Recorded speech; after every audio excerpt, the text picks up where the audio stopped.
What's up, Thrashers, and welcome back once again to the Thrash Maniac 99 YouTube channel, and I am back with yet another episode of Under the Radar for you guys, and today I'm talking about 3 albums that came out on October 18th. This weekend was pretty big in terms of more underground stuff, and well, let's go ahead and get started with Funeral, Gospel of Bones. This came out on Season of Mist Records, and of course, this band from Norway, and they were listed on the archives as Funeral Doom / Death Metal early, Gothic Doom Metal later. This is definitely Gothic Doom Metal with moments of Funeral Doom, and like pretty much everything you get musically from this band, you know, bells, somber violins, it's dark, it's sad. But I do like the guitar tone on here. The guitar tone is pretty gritty and chunky for the most part.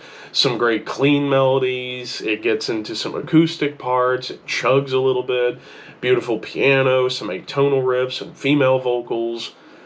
However, I will say that with how long these songs go, and there's not really like many moments where like the mood really gets into, or not the mood, but like the songs get more interesting for me. Like it feels like it just kind of stays in one gear, and that's just all about being oppressive and somber, which that could be cool for sure, but I was hoping for a little bit more considering this is the first time I've ever listened to Funeral, and I've heard good things about them. It's just I did kind of feel myself kind of getting lost in this album, and not in the best way, but it's still enjoyable for what it is. So I would say if you are a fan of My Dying Bride, Evoken, Draconian, and Thyrgothon, check this out. I'm going to give it a 3 out of 5. I think it is a decent album, but perhaps not going to be something I'll go back to anytime soon. But moving on to the next album, which is Grand Magus with Sunraven. This came out on Nuclear Blast Records, and this is a band I have heard a lot about for the past few years, but never checked them out until this new album.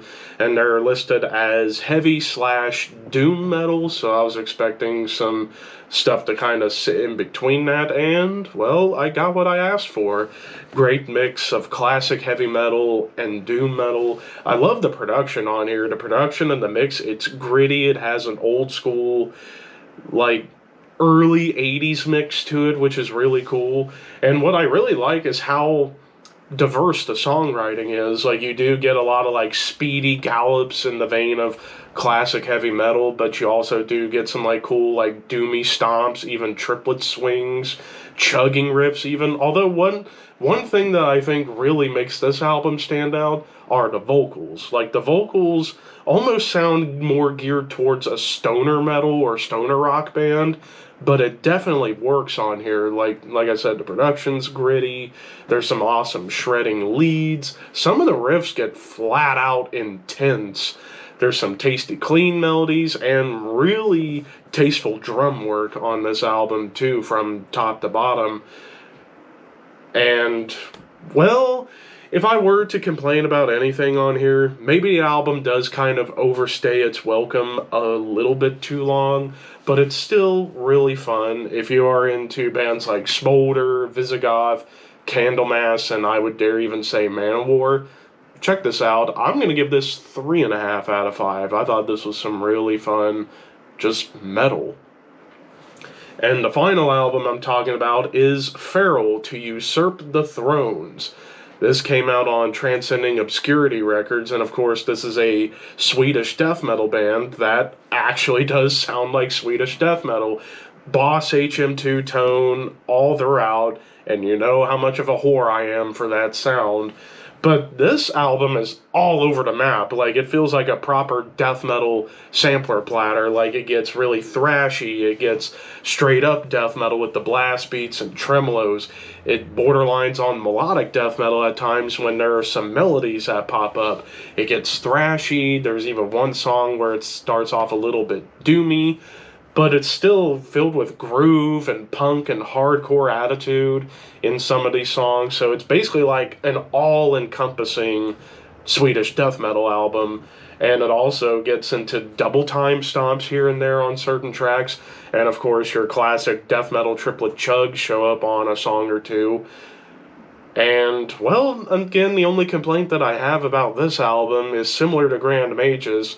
It might overstay its welcome a little bit. Like, this is 46 minutes long, and there's probably too many songs on here. Maybe if they would have trimmed the fat on some of the longer tracks, I think it would have flowed a little bit better.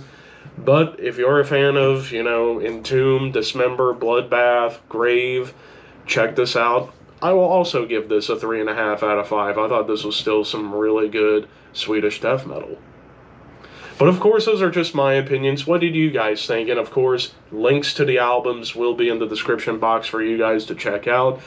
But thank you guys for watching. Like, comment, share, subscribe, all that fun stuff. Keep your horns high and your dreams wet. Thank you for your patronage.